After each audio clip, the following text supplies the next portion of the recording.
আচ্ছা, ক্লাস 12 এর জটিল যৌগ এবং সলিউশনের মিক্সচার হচ্ছে এই কোশ্চেনটা, দুটোর টপিকের মিক্সচার বলেছে।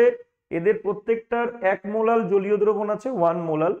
তার মধ্যে কোনটির হিমাঙ্ক সর্বাধিক? এবার দেখো, হিমাঙ্ক বলেছে রাউল্টের একটি ফর্মুলা আছে, যেটা হচ্ছে গিয়ে delta TF is equals to I into K F M. এটা হচ্ছে মোলালিটি, এমটা মোলালিটি, আর আইটা হচ্ছে ভ্যান্ট অফ ফ্যাক্টর। এবার কনসেপ্টটা ক্লিয়ার শুনবে, সেটা হচ্ছে এই যে জিনিসগুলো দেওয়া আছে, 4টে অপশন আছে, এদের মধ্যে যে বেশি ডিসোসিয়েট করবে সেই ডিসোসিয়েট নাম্বারটা, এরা তো আয়নিক কমপ্লেক্সের আন্ডারে যদি নিই, ডিসোসিয়েট নাম্বারটা is equal to number of I. তো এদের মধ্যে যার আই এর ভ্যালুটা, ভ্যান্ট অফ ফ্যাক্টরটা কম হবে, তার হিমাঙ্ক সর্বাধিক হবে। হিমাঙ্ক দেখে নি, যেমন ধরো এই যে কমপ্লেক্সটা আছে, এই যে প্রথম যে কমপ্লেক্সটা আছে, সেই কমপ্লেক্সটা যদি আমরা ভেঙে দিই, তাহলে এই কমপ্লেক্সটা ভাঙবে হচ্ছে এইখান থেকে ভাঙবে। তো এখানে সিএল কটা আছে? 3টে আছে সিএল। আর এটা তাহলে এটা ভেঙে কি বানাবে? সিও,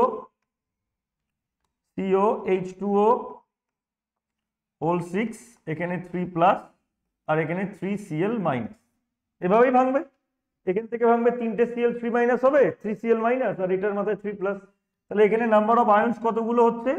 নাম্বার অফ আয়ন্স হচ্ছে গিয়ে 4, মানে আইও 4 হবে। তো একইভাবে এক্ষেত্রে 4 আসছে আই, এক্ষেত্রে কত আসছে? 4। তো যদি আমরা এইখানে দেখি, এইখানে দেখো সিএল বাইরে কটা আছে? একটা আছে। তাহলে এক্ষেত্রে আই এর ভ্যালু কত হবে? এদিকে একটা আয়ন হবে, এদিকে একটা আয়ন হবে, 2 আসবে, কারণ এটা ভেঙে একটা সিএল মাইনাস হবে, আর একটা এর মাথায় প্লাস পড়বে, এর মাথায় মাইনাস পড়বে, তাহলে দুটো আয়ন হচ্ছে। আচ্ছা, এর ক্ষেত্রে সিএল দুটো আছে বাইরে, তাহলে এর ক্ষেত্রে কি +2 হবে, এর ক্ষেত্রে মাইনাস হবে। তাহলে এর ক্ষেত্রে আই কটা হবে? 3টে হবে, কারণ সিএল বাইরে দুটো আছে। দুটো সিএল এর জন্য 2Cl মাইনাস, আর ওর মাথায় প্লাস। এখানে দেখো সিএল একটাও নেই, তাহলে এটা ডিসোসিয়েটই করবে না, তাহলে এর একটাই হবে। তাহলে এর ক্ষেত্রে আই কত হবে? 1 হবে। আর যার আই এর ভ্যালু সব থেকে কম, তার হিমাঙ্ক সর্বাধিক হবে। তো অ্যান্সার হবে, কারেক্ট অ্যান্সার সি।